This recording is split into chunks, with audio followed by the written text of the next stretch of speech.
Bismillahirrahmanirrahim. Assalamualaikum warahmatullahi wabarakatuh. Sahabat yang dikaruniai oleh Allah Subhanahu wa taala, jangan lupa subscribe, like dan aktifin terus tombol loncengnya untuk mendukung channel ini menyiarkan siar Islam. Banyak orang memahami bahwa akhirat merupakan tempat pembalasan paling adil dan tidak ada suatu kezaliman sekecil apapun kecuali pasti akan terbalaskan dengan seadil-adilnya.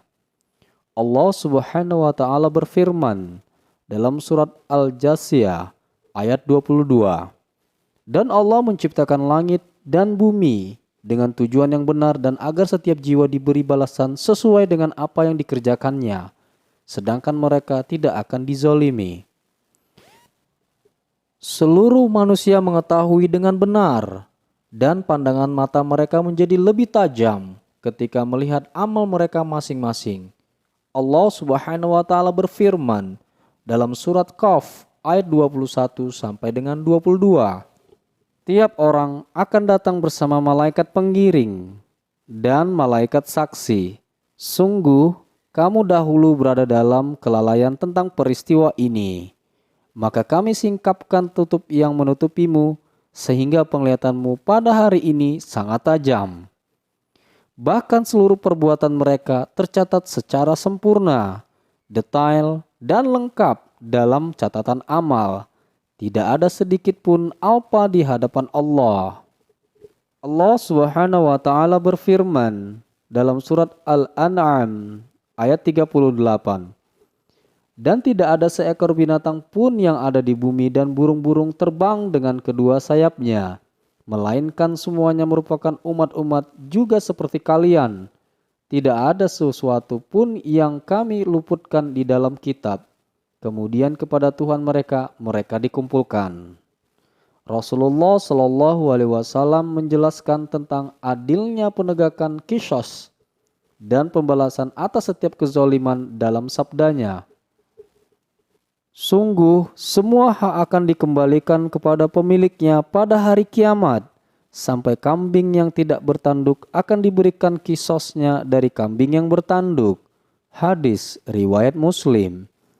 Sesungguhnya Allah Subhanahu wa taala tidak akan menzolimi hambanya sedikit pun di dalam memberi balasan pahala dan menjatuhkan siksaan.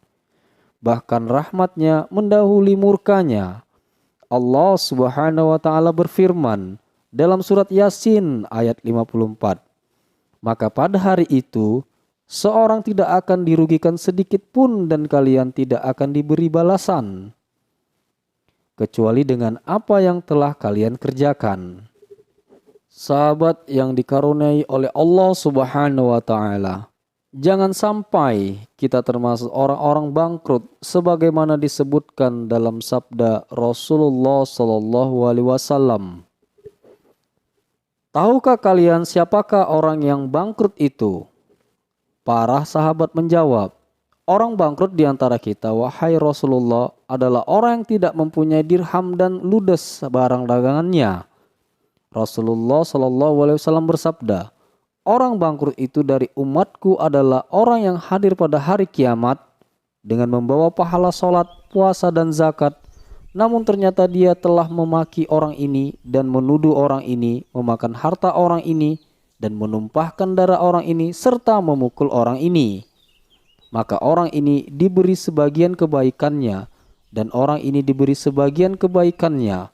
Jika kebaikannya habis sebelum tuntutannya selesai, maka kesalahan-kesalahan mereka diambil dan ditimpahkan kepadanya, kemudian dia dilemparkan ke dalam neraka. Hadis riwayat Muslim. Rasulullah Shallallahu Alaihi Wasallam bersabda, perkara yang pertama kali diputuskan di antara manusia pada hari kiamat adalah urusan darah. Hadis riwayat Bukhari. Sahabat yang dikaruniai oleh Allah Subhanahu wa taala, jangan sampai kebaikan kita terkuras habis untuk membayar hak-hak orang lain yang belum dibayar di dunia.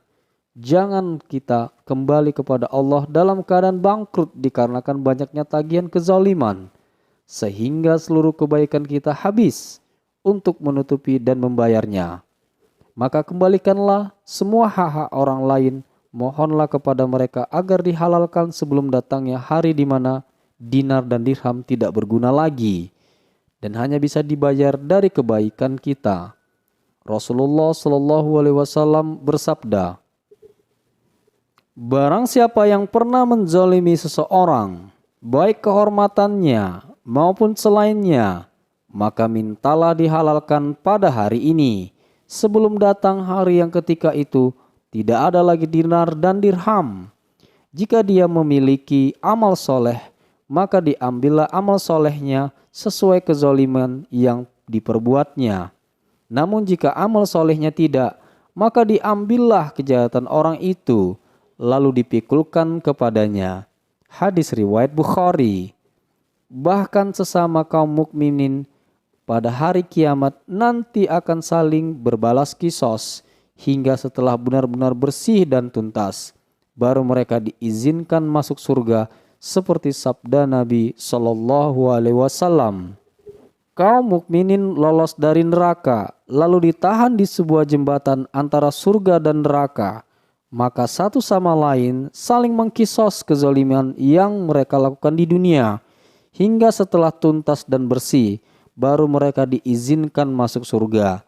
Demi zat yang jiwa Muhammad ada di tangannya, sungguh salah seorang di antara kalian lebih mengetahui tempat tinggalnya di surga daripada tempat tinggalnya di dunia. Hadis riwayat Bukhari. Sahabat yang dikaruniai oleh Allah Subhanahu wa taala, selesaikanlah seluruh tanggungan dan hutang, baik berupa materi maupun kehormatan di dunia, sebelum datang suatu hari yang tidak bermanfaat lagi harta dan anak-anak kecuali orang yang datang membawa hati yang sehat dan jiwa yang bersih dari tuntutan dan tagihan yang hanya bisa dibayar dengan kebaikan si pelaku.